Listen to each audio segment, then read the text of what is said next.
The sun was beginning to set over Maplewood Park, casting a golden glow over the walking trails and grassy fields. Birds chirped softly, and a gentle breeze rustled the trees. People sat on benches, some chatting, others lost in thought. Joggers passed by, and children played near the fountain, their laughter filling the air. Sitting on a wooden park bench near an old oak tree was Marcus Reed, a quiet, middle-aged black man. He wore a plain gray hoodie, faded jeans, and a pair of old sneakers. His face was weathered, marked by years of struggle and resilience. Beside him sat his loyal companion, Max, a golden retriever with deep brown eyes. The dog was calm, his head resting on Marcus's lap as his tail gently wagged. Marcus scratched behind Max's ears, watching the sunset. For Marcus, this was a rare moment of peace. Just him, his thoughts, and his best friend. He had seen too much in his lifetime. A war veteran who had served his country, only to return to a world that never quite welcomed him. Suddenly, the sound of tires screeching broke the calm evening. A black and white police cruiser pulled up near the bench. The engine hummed as the door swung open. Stepping out was Officer Bradley Owens, a tall, broad-shouldered man with cold blue eyes and a rigid stance. His uniform was pressed perfectly, but there was something in his demeanor that felt off.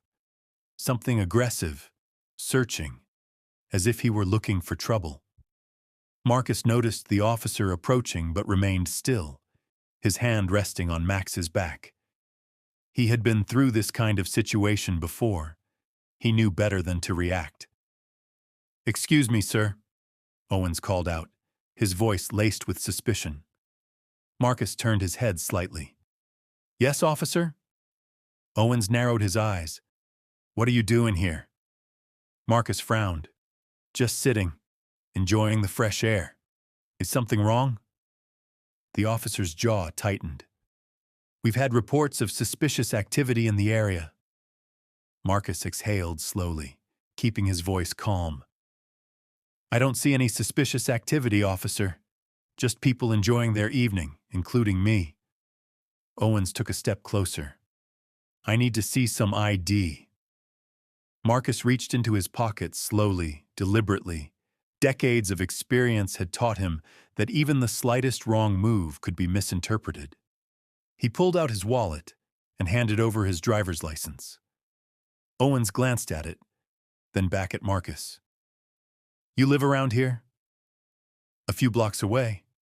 The officer nodded but didn't hand the ID back. Instead, he stepped even closer, his body language shifting. "Mind standing up for me?" Marcus hesitated. He knew where this was going. "Officer, I don't think that's necessary." Before he could finish, Owens grabbed his arm and yanked him up from the bench. Max immediately barked, sensing the tension. His fur bristled, but he stayed by Marcus's side. "Hey!" Marcus protested, trying to keep his balance. Owens shoved him backward. Marcus stumbled, hitting the ground hard. His hands braced against the pavement as pain shot through his wrists. Max's barking intensified, deep, loud, protective. The dog took a step forward, standing between Marcus and the officer. People in the park stopped and stared. Some pulled out their phones, recording the scene. Owens scowled. "Control your damn dog!" Marcus, still on the ground, held up a hand. "Max, stay!" But Max was trembling, his instincts screaming that his owner was in danger.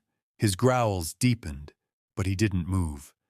Then, without warning, Owens kicked Max. His black boot struck the dog's side, sending him yelping and stumbling backward. Gasps erupted from the crowd. A woman's voice rang out, "He kicked the dog!" Marcus's heart clenched as Max whimpered, trying to stand back up. A young man in a hoodie standing nearby raised his phone. "Yo, I got that on video." The power of witnesses, more phones came out. People stepped closer, murmuring angrily. An elderly man with a cane shook his head. That dog didn't do anything, and neither did he. Owens seemed to realize, too late, that he had lost control of the situation. His face turned red as he looked around at the crowd forming. Marcus, still on the ground, swallowed hard. He wasn't just fighting for himself anymore. He was fighting for Max. "Get up!"